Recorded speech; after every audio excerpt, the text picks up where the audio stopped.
서운하면 참아야 한다고 배우며 살았습니다. 그런데 왜 참을수록 더 서운할까요?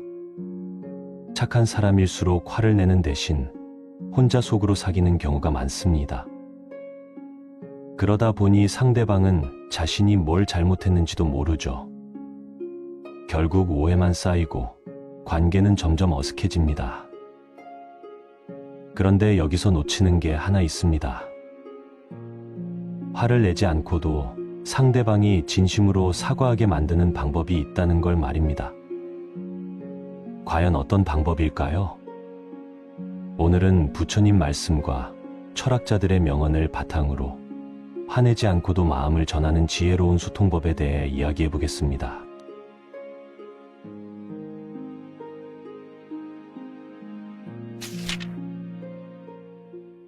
서운할 때 화내지 말고 이렇게만 하라. 사람 관계에서 서운한 일은 누구에게나 있습니다. 하지만 그 서운함을 어떻게 다루느냐에 따라 관계가 더 깊어지기도 하고 멀어지기도 합니다. 서운한 마음이 들 때 가장 먼저 해야 할 일은 마음을 가라앉히는 것입니다. 부처님께서는 분노는 타오르는 숯덩이를 남에게 던지려다가 자신의 손을 먼저 태우는 것과 같다 라고 말씀하셨습니다. 화가 난 상태에서는 올바른 판단을 할 수 없기 때문입니다. 정신과 의사 다니엘 골먼은 감정이 격해진 상태에서는 이성적 사고가 마비된다 라고 했습니다. 서운한 마음이 화로 변하기 전에 깊게 숨을 들이마시고 천천히 내쉬어 보세요. 두 번째로는 상대방의 입장에서 생각해 보는 것입니다. 부처님께서는 다른 사람의 잘못을 보기 전에 자신의 마음을 먼저 살펴보라 라고 하셨습니다. 상대방이 나를 서운하게 한 이유가 무엇인지 차분히 생각해 보세요. 철학자 에피테토스는 우리를 괴롭히는 것은 사건 자체가 아니라 사건에 대한 우리의 해석이다 라고 했습니다.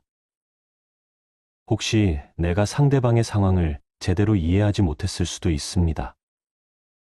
세 번째는 서운한 감정을 인정하고 받아들이는 것입니다. 부처님께서는 마음의 고통을 피하려 하지 말고 그것을 통해 지혜를 얻으라 라고 말씀하셨습니다. 서운함도 하나의 자연스러운 감정입니다. 심리학자 칼 융은 받아들이지 않는 것은 변화시킬 수 없다 라고 했습니다. 서운한 마음을 억지로 누르려 하지 말고 그 감정을 인정해 주세요. 네 번째로는 내 마음을 솔직하게 표현하는 것입니다. 부처님께서는 진실한 말은 아름답고 아름다운 말은 진실하다 라고 하셨습니다. 하지만 이때 중요한 것은 표현하는 방식입니다.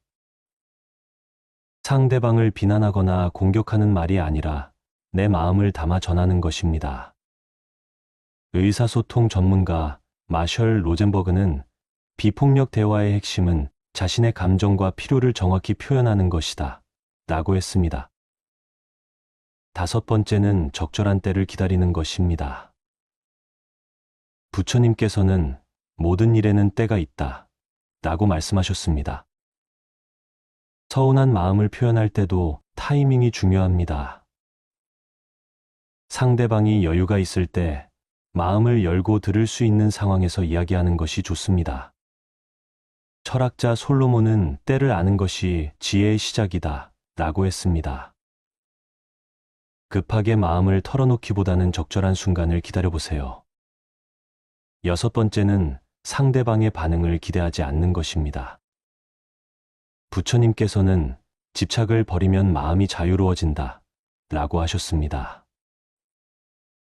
내 마음을 전했다고 해서 상대방이 반드시 내가 원하는 반응을 보일 것이라고 기대하지 마세요.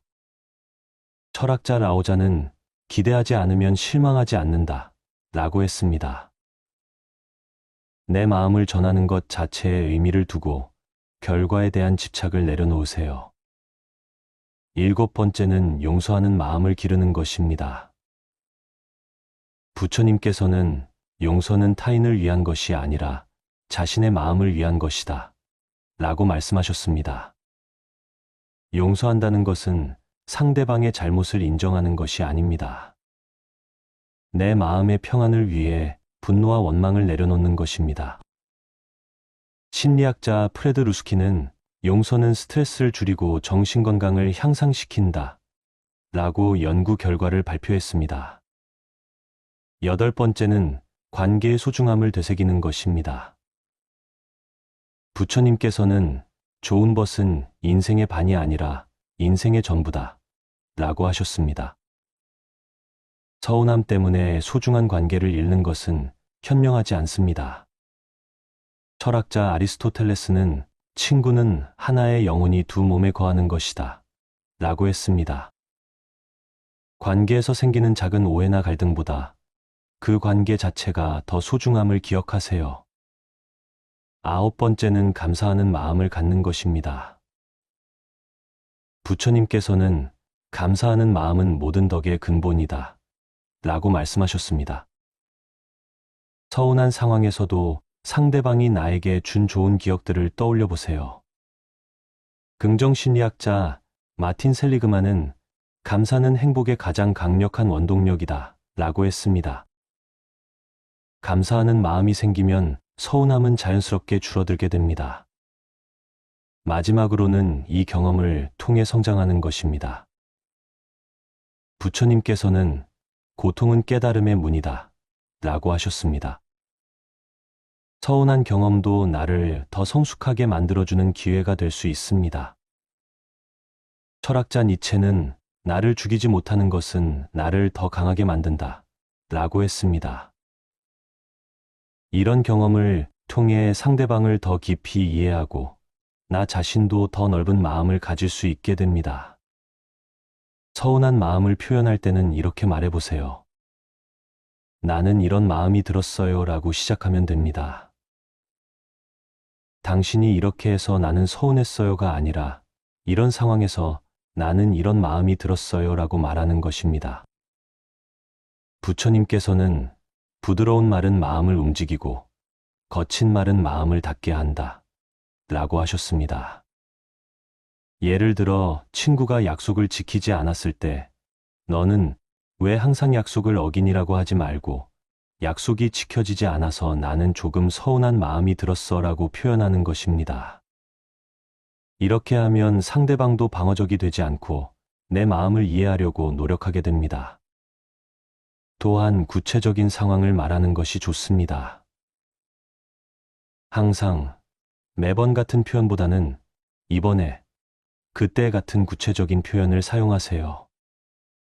심리학자 존 고트만은 구체적인 표현이 갈등 해결에 더 효과적이다 라고 연구를 통해 밝혔습니다. 내 마음을 표현한 후에는 상대방의 말을 끝까지 들어주세요. 부처님께서는 진정한 듣기는 마음으로 듣는 것이다 라고 하셨습니다. 상대방도 나름의 이유가 있을 수 있습니다. 서로의 마음을 이해하게 되면 관계는 오히려 더 깊어질 수 있습니다. 가족 관계에서도 마찬가지입니다. 자녀가 연락을 자주 하지 않아서 서운할 때 너는 왜 연락도 안 하니라고 하지 말고 연락이 뜸하니까 엄마는 조금 서운한 마음이 들더라라고 표현해 보세요. 이렇게 하면 자녀도 부모의 마음을 이해하고 더 자주 연락하게 될 것입니다. 며느리나 사위와의 관계에서도 서운한 일이 있을 수 있습니다. 이때도 직접적인 비판보다는 내 마음을 부드럽게 표현하는 것이 좋습니다. 이런 상황에서 시어머니는 이런 마음이 들었어요 라고 말하면 며느리도 마음을 열고 들어줄 것입니다. 부부 관계에서도 서운함을 표현하는 방법이 중요합니다. 오랜 세월 함께 살다 보면 서로에 대한 배려가 줄어들 수 있습니다. 이때 당신은 나에게 관심이 없어 라고 하지 말고 요즘 대화가 줄어들어서 나는 조금 외로운 마음이 들어 라고 표현해 보세요. 이웃이나 친구들과의 관계에서도 마찬가지입니다. 서운한 일이 있을 때 뒤에서 다른 사람에게 불평하지 말고 당사자에게 직접 부드럽게 말하는 것이 좋습니다. 부처님께서는 진실을 말하되 상처 주지 않게 말하라 라고 하셨습니다. 서운한 마음을 표현할 때는 시간과 장소도 중요합니다. 다른 사람들이 있는 자리에서는 피하고 둘만 있을 때 조용히 이야기하는 것이 좋습니다. 상대방의 체면을 지켜주는 것도 관계를 유지하는 지혜입니다. 마음을 표현한 후에는 상대방이 변화할 시간을 주세요. 사람은 하루아침에 바뀌지 않습니다. 인내심을 갖고 기다려주는 것도 사랑의 표현입니다. 노자는 물은 부드러우나 가장 단단한 것도 뚫을 수 있다 라고 했습니다. 때로는 말로 표현하는 것보다 행동으로 보여주는 것이 더 효과적일 수 있습니다. 상대방에게 더 많은 관심과 사랑을 보여주면 상대방도 자연스럽게 변화하게 됩니다. 부처님께서는 사랑은 사랑으로 갚아진다 라고 말씀하셨습니다. 서운한 마음을 건강하게 표현하는 것은 관계를 더욱 깊게 만들어줍니다. 서로의 마음을 이해하고 배려하는 관계가 진정한 인간관계입니다. 어려운 순간을 함께 극복해낸 관계는 더욱 단단해집니다. 여러분도 서운한 일이 있을 때 화를 내지 마시고 이런 방법으로 마음을 표현해 보세요. 분명히 더 좋은 결과를 얻을 수 있을 것입니다. 진심으로 표현하는 마음은 반드시 상대방에게 전해집니다. 노후의 인간관계의 고통에서 벗어나는 방법. 첫 번째로 기대를 내려놓는 지혜입니다. 부처님은 모든 고통의 근원은 집착에서 나온다 라고 말씀하셨습니다. 사람들에게 갖는 기대 역시 일종의 집착입니다. 자식들이 자주 연락해 주기를, 친구들이 나를 먼저 찾아주기를, 이웃들이 따뜻하게 대해주기를 바라는 마음이 바로 그것입니다. 철학자 에피크테토스는 우리를 괴롭히는 것은 사건 자체가 아니라 사건에 대한 우리의 판단이다 라고 했습니다. 다른 사람의 행동은 우리가 통제할 수 없는 영역입니다. 노자는 무의자연이 최고의 덕이다 라고 가르쳤습니다. 자연스럽게 흘러가는 대로 받아들일 때 마음의 평화를 얻을 수 있습니다. 텃밭을 가꿀 때처럼 씨앗을 뿌리고 정성껏 돌보되 언제 싹이 틀지는 자연에 맡기는 것과 같습니다. 사람과의 관계도 마찬가지로 내 정성은 다하되 상대방의 반응은 그들의 몫으로 여기는 지혜가 필요합니다. 두 번째로 자비심으로 상대방을 이해하는 방법입니다. 부처님은 모든 중생이 고통받고 있다 라고 말씀하셨습니다. 나에게 상처를 주는 사람도 사실은 자신의 고통 때문에 그런 행동을 하는 것입니다. 정신과 의사 칼 융은 다른 사람을 이해하려면 그들의 그림자를 봐야 한다 라고 했습니다. 사람들의 무례한 행동 뒤에는 두려움, 외로움, 상처가 숨어 있습니다. 장자는 모든 것을 포용하는 것이 진정한 지혜다 라고 가르쳤습니다. 마치 큰 바다가 모든 강물을 받아들이듯 우리도 다양한 사람들의 모습을 받아들일 수 있어야 합니다. 손자가 짜증을 낼 때도 그 아이가 지금 어떤 어려움을 겪고 있는지 먼저 생각해 보세요. 이웃이 차갑게 대할 때도 그분이 혹시 건강상의 문제나 가정에 어려움이 있는 것은 아닌지 헤아려 보세요. 이렇게 자비심으로 바라보면 화가 나는 대신 연민의 마음이 생깁니다. 세 번째로 내 마음의 평정심을 지키는 수행법입니다. 부처님은 마음이 모든 것의 주인이다 라고 하셨습니다. 다른 사람의 말과 행동에 흔들리지 않는 것이 진정한 자유입니다. 신경과학자 리처드 데이비드슨의 연구에 따르면 명상을 꾸준히 하는 사람들의 뇌에서는 감정 조절 능력이 크게 향상된다고 합니다. 선승조주는 평상심이 도다 라고 말했습니다. 특별한 것을 추구하지 않고 평범한 일상에서 평온을 찾는 것이 깨달음입니다. 매일 아침 일어나서 잠깐이라도 조용히 앉아 호흡에 집중해 보세요. 들숨과 날숨을 천천히 관찰하면서 마음을 가라앉히세요. 화가 날 때는 이것도 지나갈 것이다 라고 속으로 되뇌어 보세요. 봄에 피었던 꽃이 가을이 되면 자연스럽게 떨어지듯 모든 감정도 일시적인 것입니다. 네 번째로 진정한 소통의 기술을 익히는 것입니다. 부처님은 옳은 말을 하라 라고 가르치셨습니다. 진실하고 필요하고 친절한 말만 하는 것이 바른 말입니다. 심리학자 칼 로저스는 진정한 경청이 치유의 시작이다 라고 했습니다. 상대방의 말을 끊지 않고 끝까지 들어주는 것만으로도 큰 위로가 됩니다. 공자는 말은 적게 하고 행동은 신중히 하라 라고 하셨습니다. 불필요한 말로 상처를 주기보다는 따뜻한 침묵이 때로는 더 큰 사랑입니다. 누군가와 대화할 때는 상대방의 입장에서 생각해 보세요. 내가 저 사람이라면 어떤 기분일까? 라고 먼저 헤아려 보세요. 비판하기보다는 그럴 수도 있겠구나 라고 받아들이는 마음을 가져보세요. 자신의 의견을 말할 때도 나는 이렇게 생각하는데 라고 부드럽게 표현하세요. 다섯 번째로 용서의 힘을 실천하는 방법입니다. 부처님은 원한은 원한으로 갚을 수 없고 오직 사랑으로만 해결된다 라고 말씀하셨습니다. 용서는 상대방을 위한 것이 아니라 자신의 마음을 자유롭게 하는 것입니다. 의학 박사 프레드 루스킨의 연구에 따르면 용서를 실천하는 사람들의 혈압이 낮아지고 면역력이 향상된다고 합니다. 노자는 부드러움이 강함을 이긴다 라고 했습니다. 물방울이 바위를 뚫듯 부드러운 마음이 단단한 원한을 녹입니다. 과거의 상처를 붙잡고 있는 것은 뜨거운 숯을 맨손으로 쥐고 있는 것과 같습니다. 가장 다치는 사람은 바로 자신입니다. 용서한다고 해서 상대방의 잘못을 인정하는 것은 아닙니다. 그저 내 마음의 짐을 내려놓는 것일 뿐입니다. 매일 잠들기 전에 오늘 나에게 상처를 준 사람들도 행복하기를 하고 마음속으로 빌어보세요. 여섯 번째로 외로움을 받아들이고 활용하는 지혜입니다. 부처님은 홀로 있음을 두려워하지 말라 라고 하셨습니다.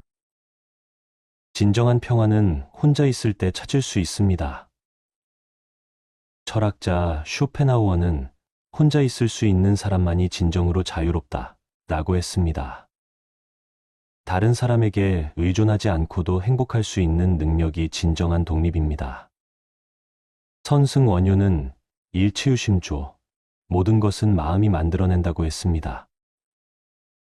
외로움도 마음이 만들어낸 느낌일 뿐입니다. 혼자 있는 시간을 두려움의 시간이 아니라 성찰의 시간으로 바꿔보세요. 좋아하는 책을 읽거나 차 한 잔을 우려내며 그 향을 음미해보세요.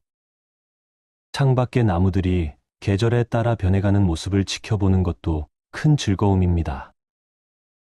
혼자 있을 때야말로 진정한 자신과 만날 수 있는 소중한 시간입니다. 일곱 번째로 감사의 마음으로 관계를 바라보는 방법입니다. 부처님은 감사하는 마음이 모든 복의 근원이다 라고 말씀하셨습니다. 작은 것에도 고마워할 줄 아는 마음이 행복의 비결입니다. 긍정심리학의 아버지 마틴 셀리그만은 감사 일기를 쓰는 사람들의 행복 지수가 25% 높아진다 라고 연구 결과를 발표했습니다. 맹자는 고마운 마음을 아는 것이 인간의 본성이다 라고 했습니다. 감사는 인간다운 삶의 기초입니다. 매일 만나는 사람들에게서 고마운 점 하나씩을 찾아보세요. 마트에서 물건값을 계산해주는 직원에게도, 아파트 경비 아저씨에게도, 버스 기사님에게도 마음속으로 남아 고마움을 표현해보세요. 가족들의 단점보다는 장점을 먼저 떠올려 보세요. 자식이 바쁘다고 연락을 안 할 때도 건강하게 열심히 살고 있구나라고 생각해 보세요. 이렇게 감사의 렌즈로 세상을 바라보면 모든 관계가 다르게 보입니다. 8번째로 자연스러운 거리두기의 지혜입니다. 부처님은 중도의 길을 걸어라 라고 가르치셨습니다. 너무 가까워도 너무 멀어도 안 되는 적절한 거리가 있습니다. 아리스토텔레스는 모든 덕은 중용에 있다 라고 했습니다. 지나친 것은 모자란 것만 못합니다. 장자는 고슴도치의 지혜를 말했습니다. 추운 겨울에 고슴도치들이 너무 가까이 붙으면 가시에 찔리고 너무 멀리 떨어지면 추위에 떱니다. 적절한 거리에서 서로 온기를 나누는 것이 지혜입니다. 모든 사람과 깊은 관계를 맺으려 하지 마세요. 서로에게 부담이 되지 않는 선에서 관계를 유지하는 것이 오히려 더 오래 갑니다. 매일 만나지 않아도 자주 연락하지 않아도 괜찮습니다. 가끔 안부를 묻고 필요할 때 도움을 주고받는 정도면 충분합니다. 이런 여유로운 관계가 노년기에는 더욱 편안하고 지속 가능합니다. 9번째로 새로운 관계에 열린 마음을 갖는 방법입니다. 부처님은 모든 만남은 인연이다 라고 하셨습니다. 나이가 들어도 새로운 사람들과의 만남은 큰 기쁨이 될 수 있습니다. 심리학자 에릭 에릭슨은 노년기의 발달, 과제는 지혜의 획득이다 라고 했습니다. 새로운 경험과 만남을 통해 계속 성장할 수 있습니다. 공자는 배움에는 끝이 없다 라고 하셨습니다. 새로운 사람들로부터 배울 점이 반드시 있습니다. 동네 복지관이나 경로당, 종교 모임 등에 참여해 보세요. 같은 취미를 가진 사람들과의 모임도 좋습니다. 처음에는 어색하더라도 열린 마음으로 다가가 보세요. 나이가 비슷한 사람들과는 공통된 경험이 많아 금방 친해질 수 있습니다. 젊은 사람들과의 만남도 두려워하지 마세요. 세대 간의 다름을 차이로 인정하고 서로에게서 배울 점을 찾아보세요. 10번째로 자신만의 내적 평화를 구축하는 방법입니다. 부처님은 자신이 자신의 주인이다 라고 말씀하셨습니다. 다른 사람에게 의존하지 않고도 평안할 수 있는 내적 힘을 기르는 것이 중요합니다. 철학자 에피쿠로스는 진정한 행복은 내면의 평정에서 온다 라고 했습니다. 외부 상황에 흔들리지 않는 마음의 중심을 만드는 것이 핵심입니다. 노자는 고요함이 움직임의 근본이다 라고 가르쳤습니다. 마음이 고요해야 올바른 판단과 행동이 가능합니다. 매일 일정한 시간을 내적 평화를 위해 사용해 보세요. 명상이나 기도, 독서, 산책 등 자신에게 맞는 방법을 찾으세요. 호흡에 집중하면서 마음속 잡념들을 하나씩 내려놓아 보세요. 나는 지금 이대로도 충분히 괜찮은 사람이다라고 자신에게 말해주세요. 다른 사람들의 인정이나 사랑 없이도 스스로를 사랑할 수 있는 힘을 기르세요. 이런 내적 평화가 있을 때 다른 사람들과의 관계도 더욱 건강해집니다. 여러분의 인생 경험과 지혜는 그 자체로 소중한 보물입니다. 다른 사람들과의 관계에서 상처받더라도 그 모든 경험이 여러분을 더욱 깊이 있는 사람으로 만들어 주었습니다. 이제는 그 지혜를 바탕으로 더욱 평온하고 행복한 관계들을 만들어 가시기 바랍니다. 서운할 때 화내지 말고 이렇게만 하라. 사람 관계에서 서운한 일은 누구에게나 있습니다. 하지만 그 서운함을 어떻게 다루느냐에 따라 관계가 더 깊어지기도 하고 멀어지기도 합니다. 서운한 마음이 들 때 가장 먼저 해야 할 일은 마음을 가라앉히는 것입니다. 부처님께서는 분노는 타오르는 숯덩이를 남에게 던지려다가 자신의 손을 먼저 태우는 것과 같다 라고 말씀하셨습니다. 화가 난 상태에서는 올바른 판단을 할 수 없기 때문입니다. 정신과 의사 다니엘 골먼은 감정이 격해진 상태에서는 이성적 사고가 마비된다. 라고 했습니다. 서운한 마음이 화로 변하기 전에 깊게 숨을 들이마시고 천천히 내쉬어 보세요. 두 번째로는 상대방의 입장에서 생각해 보는 것입니다. 부처님께서는 다른 사람의 잘못을 보기 전에 자신의 마음을 먼저 살펴보라. 라고 하셨습니다. 상대방이 나를 서운하게 한 이유가 무엇인지 차분히 생각해 보세요. 철학자 에피테토스는 우리를 괴롭히는 것은 사건 자체가 아니라 사건에 대한 우리의 해석이다. 라고 했습니다. 혹시 내가 상대방의 상황을 제대로 이해하지 못했을 수도 있습니다. 세 번째는 서운한 감정을 인정하고 받아들이는 것입니다. 부처님께서는 마음의 고통을 피하려 하지 말고 그것을 통해 지혜를 얻으라. 라고 말씀하셨습니다. 서운함도 하나의 자연스러운 감정입니다. 심리학자 칼 융은 받아들이지 않는 것은 변화시킬 수 없다. 라고 했습니다. 서운한 마음을 억지로 누르려 하지 말고 그 감정을 인정해 주세요. 네 번째로는 내 마음을 솔직하게 표현하는 것입니다. 부처님께서는 진실한 말은 아름답고 아름다운 말은 진실하다. 라고 하셨습니다. 하지만 이때 중요한 것은 표현하는 방식입니다. 상대방을 비난하거나 공격하는 말이 아니라 내 마음을 담아 전하는 것입니다. 의사소통 전문가 마셜 로젠버그는 비폭력 대화의 핵심은 자신의 감정과 필요를 정확히 표현하는 것이다. 라고 했습니다. 다섯 번째는 적절한 때를 기다리는 것입니다. 부처님께서는 모든 일에는 때가 있다. 라고 말씀하셨습니다. 서운한 마음을 표현할 때도 타이밍이 중요합니다. 상대방이 여유가 있을 때 마음을 열고 들을 수 있는 상황에서 이야기하는 것이 좋습니다. 철학자 솔로몬은 때를 아는 것이 지혜의 시작이다. 라고 했습니다. 급하게 마음을 털어놓기보다는 적절한 순간을 기다려보세요. 여섯 번째는 상대방의 반응을 기대하지 않는 것입니다. 부처님께서는 집착을 버리면 마음이 자유로워진다. 라고 하셨습니다. 내 마음을 전했다고 해서 상대방이 반드시 내가 원하는 반응을 보일 것이라고 기대하지 마세요. 철학자 라오자는 기대하지 않으면 실망하지 않는다. 라고 했습니다. 내 마음을 전하는 것 자체에 의미를 두고 결과에 대한 집착을 내려놓으세요. 일곱 번째는 용서하는 마음을 기르는 것입니다. 부처님께서는 용서는 타인을 위한 것이 아니라 자신의 마음을 위한 것이다. 라고 말씀하셨습니다.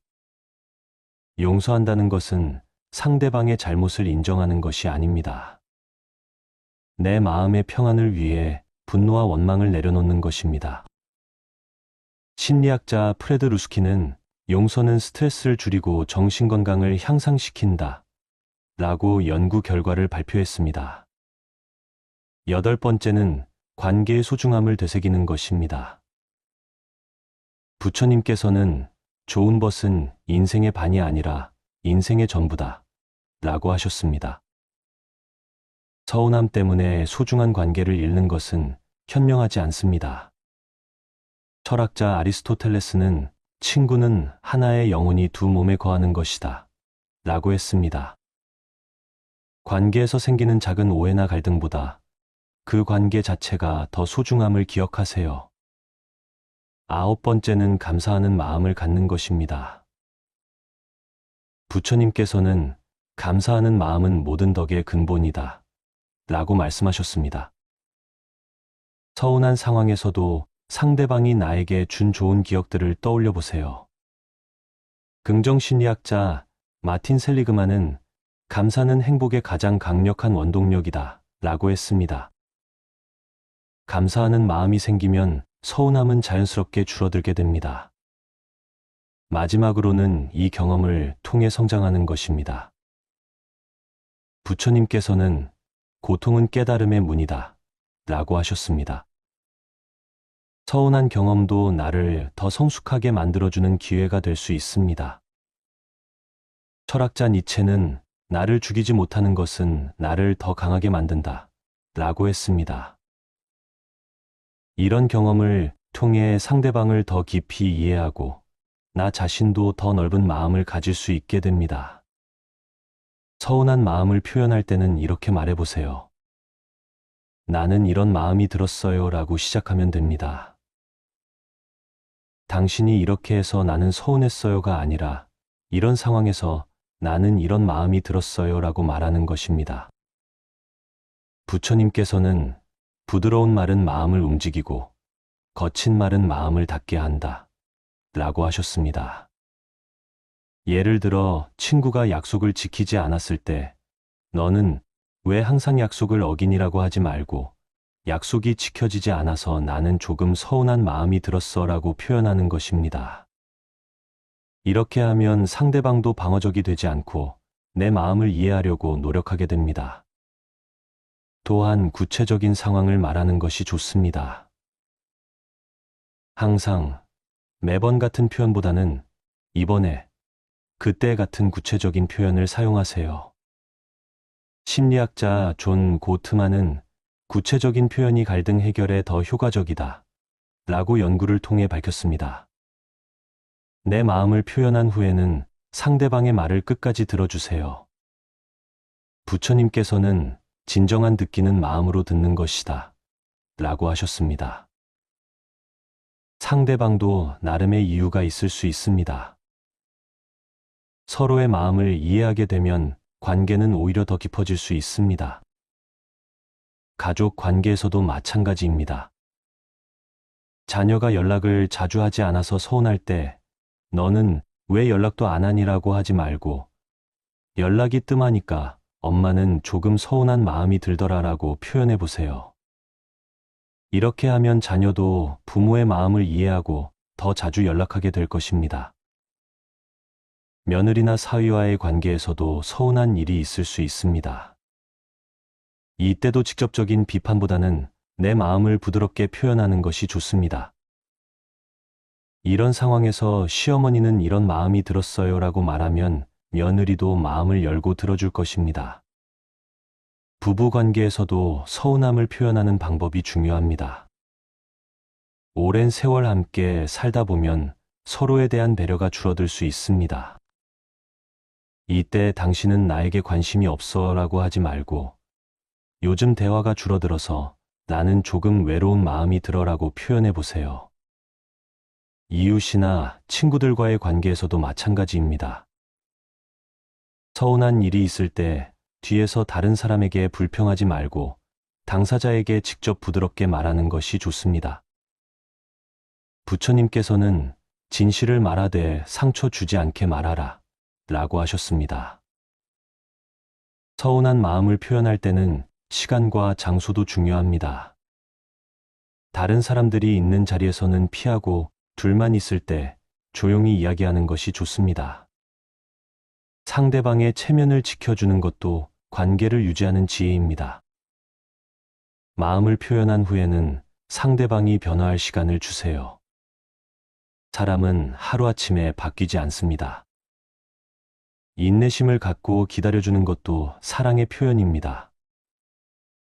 노자는 물은 부드러우나 가장 단단한 것도 뚫을 수 있다 라고 했습니다. 때로는 말로 표현하는 것보다 행동으로 보여주는 것이 더 효과적일 수 있습니다. 상대방에게 더 많은 관심과 사랑을 보여주면 상대방도 자연스럽게 변화하게 됩니다.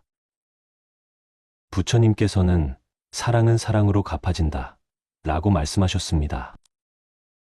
서운한 마음을 건강하게 표현하는 것은 관계를 더욱 깊게 만들어줍니다. 서로의 마음을 이해하고 배려하는 관계가 진정한 인간관계입니다. 어려운 순간을 함께 극복해낸 관계는 더욱 단단해집니다. 여러분도 서운한 일이 있을 때 화를 내지 마시고 이런 방법으로 마음을 표현해 보세요. 분명히 더 좋은 결과를 얻을 수 있을 것입니다. 진심으로 표현하는 마음은 반드시 상대방에게 전해집니다. 노후의 인간관계의 고통에서 벗어나는 방법. 첫 번째로 기대를 내려놓는 지혜입니다. 부처님은 모든 고통의 근원은 집착에서 나온다 라고 말씀하셨습니다. 사람들에게 갖는 기대 역시 일종의 집착입니다. 자식들이 자주 연락해 주기를, 친구들이 나를 먼저 찾아주기를, 이웃들이 따뜻하게 대해주기를 바라는 마음이 바로 그것입니다. 철학자 에피크테토스는 우리를 괴롭히는 것은 사건 자체가 아니라 사건에 대한 우리의 판단이다 라고 했습니다. 다른 사람의 행동은 우리가 통제할 수 없는 영역입니다. 노자는 무의자연이 최고의 덕이다 라고 가르쳤습니다. 자연스럽게 흘러가는 대로 받아들일 때 마음의 평화를 얻을 수 있습니다. 텃밭을 가꿀 때처럼 씨앗을 뿌리고 정성껏 돌보되 언제 싹이 틀지는 자연에 맡기는 것과 같습니다. 사람과의 관계도 마찬가지로 내 정성은 다하되 상대방의 반응은 그들의 몫으로 여기는 지혜가 필요합니다. 두 번째로 자비심으로 상대방을 이해하는 방법입니다. 부처님은 모든 중생이 고통받고 있다 라고 말씀하셨습니다. 나에게 상처를 주는 사람도 사실은 자신의 고통 때문에 그런 행동을 하는 것입니다. 정신과 의사 칼 융은 다른 사람을 이해하려면 그들의 그림자를 봐야 한다 라고 했습니다. 사람들의 무례한 행동 뒤에는 두려움, 외로움, 상처가 숨어 있습니다. 장자는 모든 것을 포용하는 것이 진정한 지혜다 라고 가르쳤습니다. 마치 큰 바다가 모든 강물을 받아들이듯 우리도 다양한 사람들의 모습을 받아들일 수 있어야 합니다. 손자가 짜증을 낼 때도 그 아이가 지금 어떤 어려움을 겪고 있는지 먼저 생각해 보세요. 이웃이 차갑게 대할 때도 그분이 혹시 건강상의 문제나 가정에 어려움이 있는 것은 아닌지 헤아려 보세요. 이렇게 자비심으로 바라보면 화가 나는 대신 연민의 마음이 생깁니다. 세 번째로 내 마음의 평정심을 지키는 수행법입니다. 부처님은 마음이 모든 것의 주인이다 라고 하셨습니다. 다른 사람의 말과 행동에 흔들리지 않는 것이 진정한 자유입니다.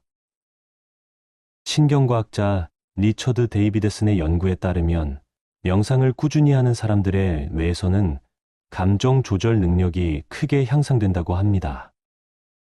선승 조주는 평상심이 도다 라고 말했습니다. 특별한 것을 추구하지 않고 평범한 일상에서 평온을 찾는 것이 깨달음입니다. 매일 아침 일어나서 잠깐이라도 조용히 앉아 호흡에 집중해 보세요. 들숨과 날숨을 천천히 관찰하면서 마음을 가라앉히세요. 화가 날 때는 이것도 지나갈 것이다 라고 속으로 되뇌어 보세요. 봄에 피었던 꽃이 가을이 되면 자연스럽게 떨어지듯 모든 감정도 일시적인 것입니다. 네 번째로 진정한 소통의 기술을 익히는 것입니다. 부처님은 옳은 말을 하라 라고 가르치셨습니다. 진실하고 필요하고 친절한 말만 하는 것이 바른 말입니다. 심리학자 칼 로저스는 진정한 경청이 치유의 시작이다 라고 했습니다. 상대방의 말을 끊지 않고 끝까지 들어주는 것만으로도 큰 위로가 됩니다. 공자는 말은 적게 하고 행동은 신중히 하라 라고 하셨습니다. 불필요한 말로 상처를 주기보다는 따뜻한 침묵이 때로는 더 큰 사랑입니다. 누군가와 대화할 때는 상대방의 입장에서 생각해 보세요. 내가 저 사람이라면 어떤 기분일까? 라고 먼저 헤아려 보세요. 비판하기보다는 그럴 수도 있겠구나 라고 받아들이는 마음을 가져보세요. 자신의 의견을 말할 때도 나는 이렇게 생각하는데 라고 부드럽게 표현하세요. 다섯 번째로 용서의 힘을 실천하는 방법입니다. 부처님은 원한은 원한으로 갚을 수 없고 오직 사랑으로만 해결된다 라고 말씀하셨습니다. 용서는 상대방을 위한 것이 아니라 자신의 마음을 자유롭게 하는 것입니다. 의학 박사 프레드 루스킨의 연구에 따르면 용서를 실천하는 사람들의 혈압이 낮아지고 면역력이 향상된다고 합니다. 노자는 부드러움이 강함을 이긴다 라고 했습니다. 물방울이 바위를 뚫듯 부드러운 마음이 단단한 원한을 녹입니다. 과거의 상처를 붙잡고 있는 것은 뜨거운 숯을 맨손으로 쥐고 있는 것과 같습니다. 가장 다치는 사람은 바로 자신입니다. 용서한다고 해서 상대방의 잘못을 인정하는 것은 아닙니다. 그저 내 마음의 짐을 내려놓는 것일 뿐입니다. 매일 잠들기 전에 오늘 나에게 상처를 준 사람들도 행복하기를 하고 마음속으로 빌어보세요. 6번째로 외로움을 받아들이고 활용하는 지혜입니다. 부처님은 홀로 있음을 두려워하지 말라 라고 하셨습니다. 진정한 평화는 혼자 있을 때 찾을 수 있습니다. 철학자 쇼펜하우어는 혼자 있을 수 있는 사람만이 진정으로 자유롭다 라고 했습니다. 다른 사람에게 의존하지 않고도 행복할 수 있는 능력이 진정한 독립입니다. 선승원효는 일치유심조, 모든 것은 마음이 만들어낸다고 했습니다. 외로움도 마음이 만들어낸 느낌일 뿐입니다. 혼자 있는 시간을 두려움의 시간이 아니라 성찰의 시간으로 바꿔보세요. 좋아하는 책을 읽거나 차 한 잔을 우려내며 그 향을 음미해보세요. 창밖의 나무들이 계절에 따라 변해가는 모습을 지켜보는 것도 큰 즐거움입니다. 혼자 있을 때야말로 진정한 자신과 만날 수 있는 소중한 시간입니다. 7번째로 감사의 마음으로 관계를 바라보는 방법입니다. 부처님은 감사하는 마음이 모든 복의 근원이다 라고 말씀하셨습니다. 작은 것에도 고마워할 줄 아는 마음이 행복의 비결입니다. 긍정심리학의 아버지 마틴 셀리그만은 감사 일기를 쓰는 사람들의 행복 지수가 25% 높아진다 라고 연구 결과를 발표했습니다. 맹자는 고마운 마음을 아는 것이 인간의 본성이다 라고 했습니다. 감사는 인간다운 삶의 기초입니다. 매일 만나는 사람들에게서 고마운 점 하나씩을 찾아보세요. 마트에서 물건값을 계산해주는 직원에게도, 아파트 경비 아저씨에게도, 버스 기사님에게도 마음속으로 남아 고마움을 표현해보세요.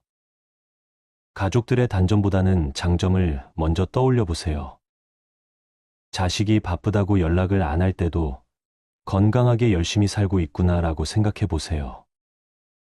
이렇게 감사의 렌즈로 세상을 바라보면 모든 관계가 다르게 보입니다.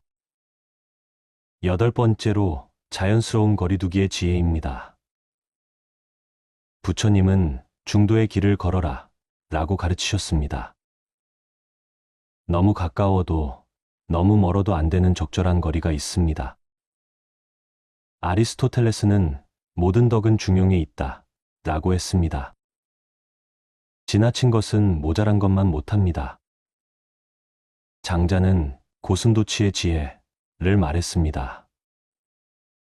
추운 겨울에 고슴도치들이 너무 가까이 붙으면 가시에 찔리고 너무 멀리 떨어지면 추위에 떱니다.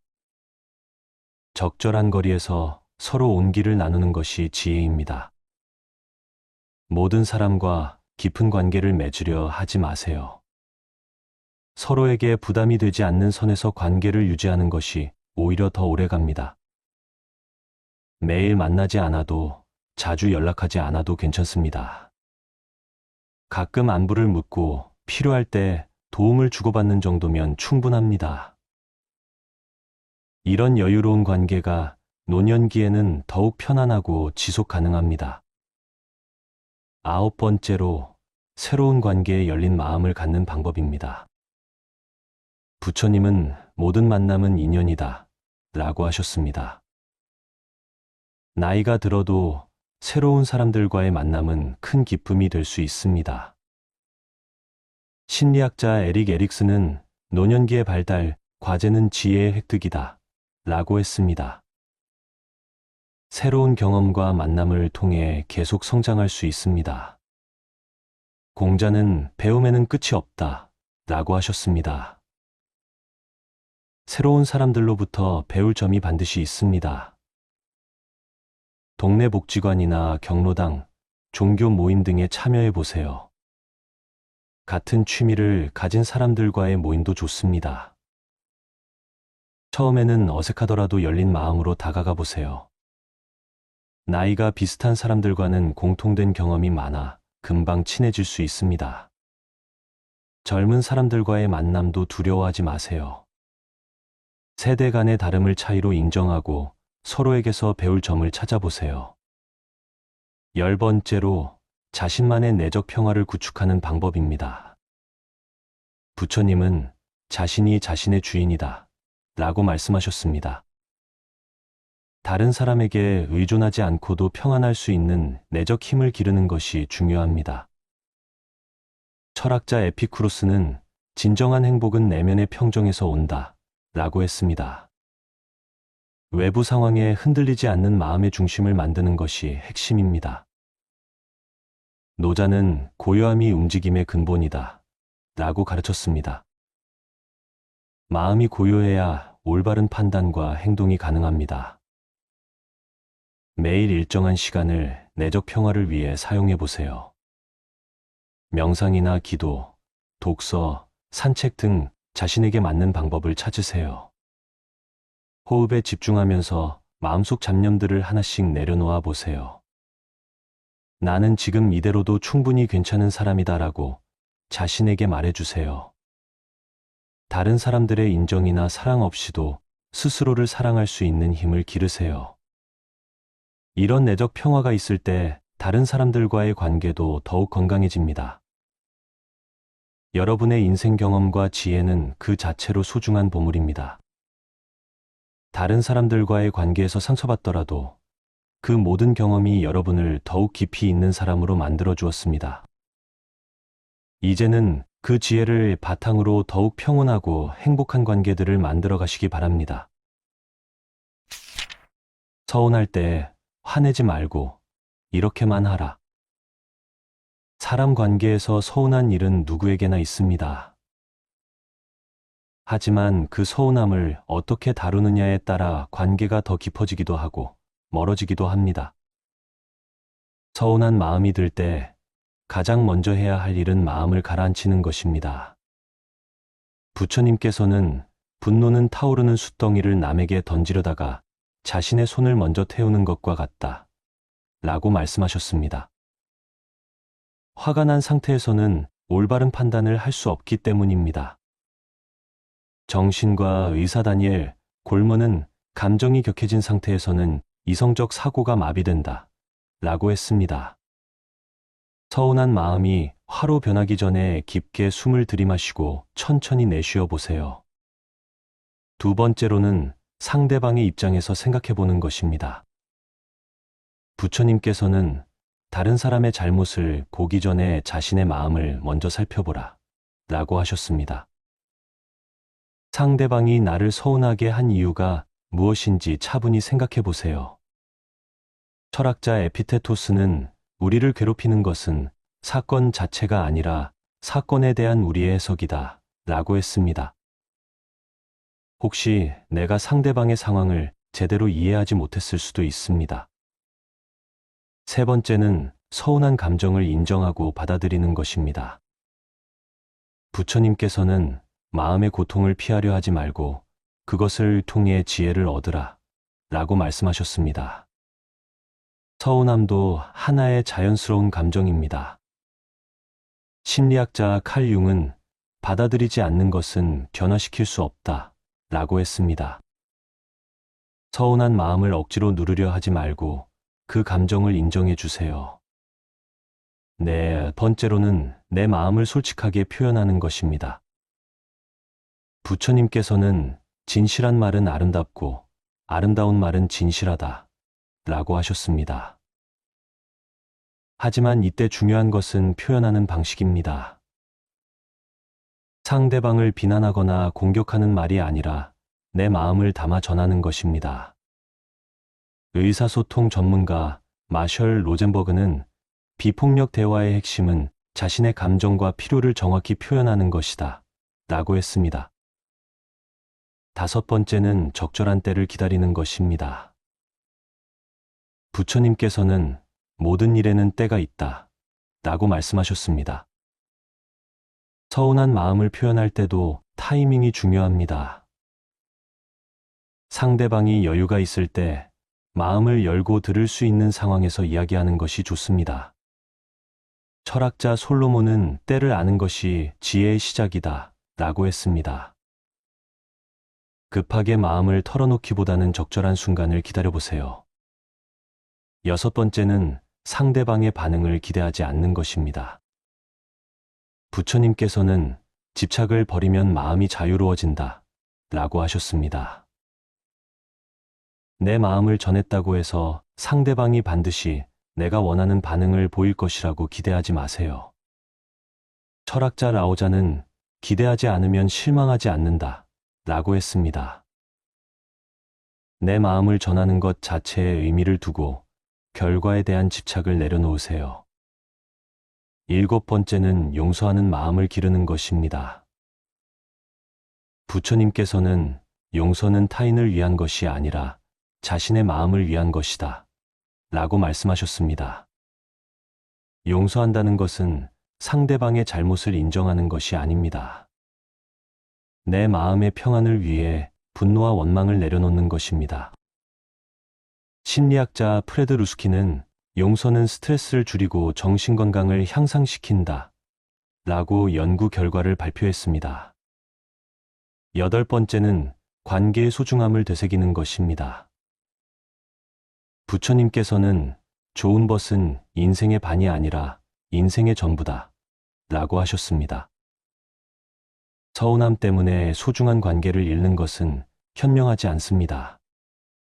철학자 아리스토텔레스는 친구는 하나의 영혼이 두 몸에 거하는 것이다 라고 했습니다. 관계에서 생기는 작은 오해나 갈등보다 그 관계 자체가 더 소중함을 기억하세요. 9번째는 감사하는 마음을 갖는 것입니다. 부처님께서는 감사하는 마음은 모든 덕의 근본이다 라고 말씀하셨습니다.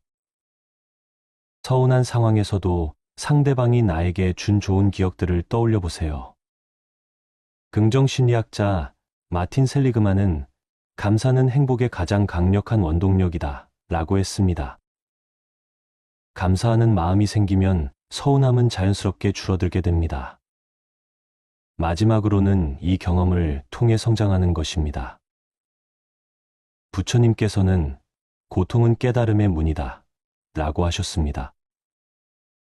서운한 경험도 나를 더 성숙하게 만들어주는 기회가 될 수 있습니다. 철학자 니체는 나를 죽이지 못하는 것은 나를 더 강하게 만든다 라고 했습니다. 이런 경험을 통해 상대방을 더 깊이 이해하고 나 자신도 더 넓은 마음을 가질 수 있게 됩니다. 서운한 마음을 표현할 때는 이렇게 말해보세요. 나는 이런 마음이 들었어요 라고 시작하면 됩니다. 당신이 이렇게 해서 나는 서운했어요가